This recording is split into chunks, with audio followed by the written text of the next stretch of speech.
देहा फालांगिरि सिख्लाफोर बर'निफ्राय नैबे भिडिअ'आ स्पेसियेलि बैफोरनि थाखाय जागोन।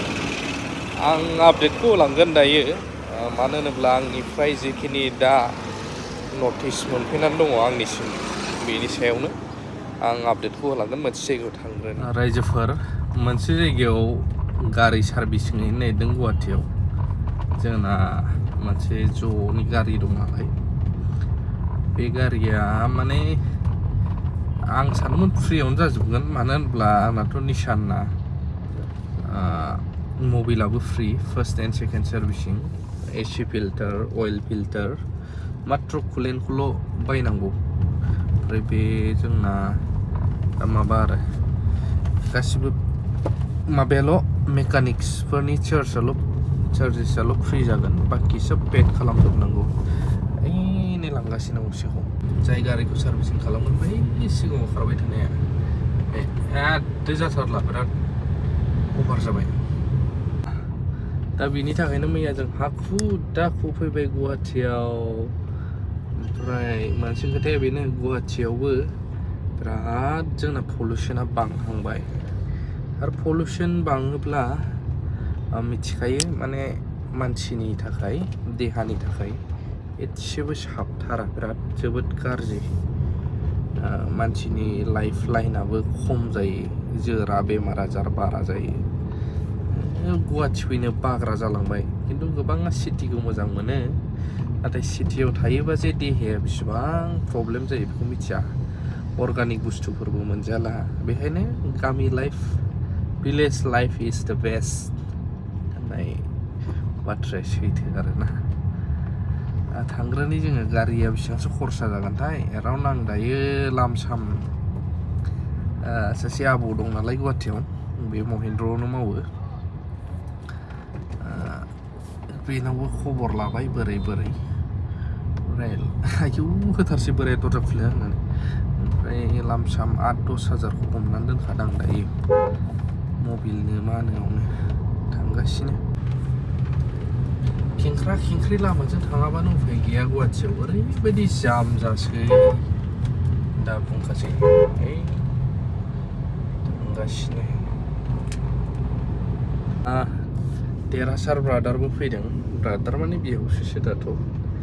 बिथाङा बाइबेल स्टाडि खालामगासिनो, थाबोनानै फैफायाखै बियो डिसेम्बरनि थाखाय। डिसेम्बर प्रग्राम, ख्रिस्टमास प्रग्रामनि थाखाय आलासि महरै जोंखौहाय इनभाइट खालामदों नालाय मोननैसो जायगायाव। बेनि थाखाय बाइबेल स्टाडि, रिडिं, ओमफ्राय स्पिच होनायनि माखासे नागिरगासिनो बिथाङा। आं दहायनो बुंदोंमोन, गोनांथार मोनसे टपिकनि सायाव फंनैसोबाबो बाथ्रा बुंनाय। आं बेखौ दा मोनहैनानै ससेब्लाबो बुंनोसै सानबाय। नैबे ससेयावनो गारि लाखिबा बुंहैगोन आं।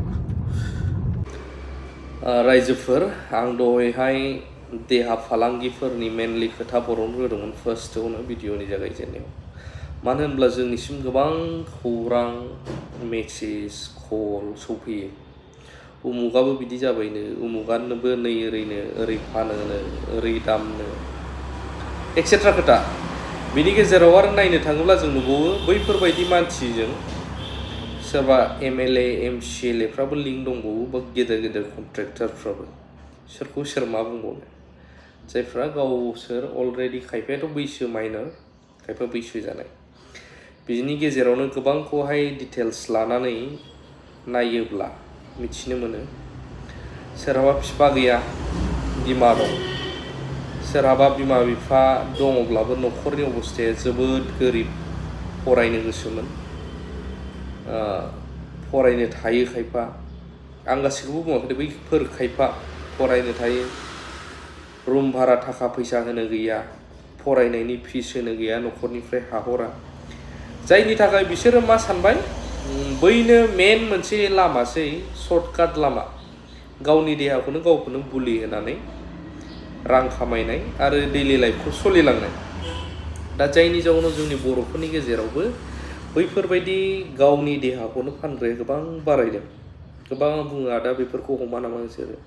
आरो गोबाङा बुङो नोंसोर फिसा फिसौखौल' हमनानै मा जानो बैफोरबायदि गेदेर गेदेर थिकादार कन्ट्रेक्टर MLA MCLA फ्रा जायफोरखौ माबा होयो बैसोरखौ हम बाथ्रायाथ' सैथो नाथाय सोर साबैसेखौ मा खालामनो ओंखायनो बेवहाय दायथ'आ नैबेखौ क्लिन खालामनोब्ला जोंहा सोरहा मावनांगौ बिबान दं नोंथांमोना निस्सय कमेन्टनि गेजेरजों एसेबाबो फोरमायनो हागोन आरो लोगोसे खायफा बिनि गेजेराव बुंग्रा दङ बैफोरबायदि फानग्रायाबो थानांगौसो अब्लासो बैफोरबायदि जिनाहारि जानाय रेप केस जानाय मानाय बैफोरो बाङा जाया नाथाय बाथ्राया बेसेबां सैथो दा गैयैनि थाखाय खायफाथ' आं बुंला आफादनि नाम साम नाथाय खायफाना सोरनाबा बिफाफ्रा बिमाफ्रा जेलफ्राव दङ उफाय गैला न'खराव नाथाय बिसोरो मा खालामबाय बै गावनि देहाखौ फाननानै फालांगि खालामनानैनो रां खामायनायखौनो गावनि आंगो बा गोरलैसिन राहा साननानै लाबाय नाथाय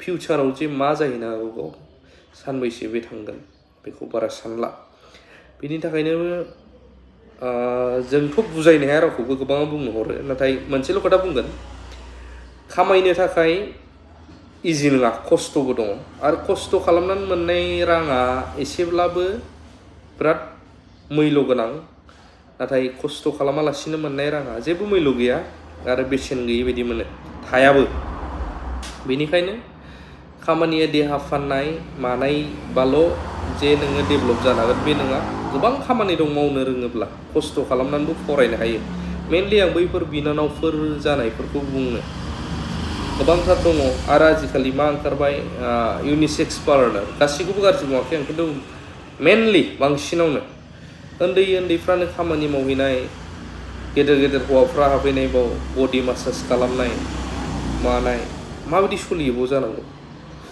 नायनो थाङोब्ला माने साननो गोनां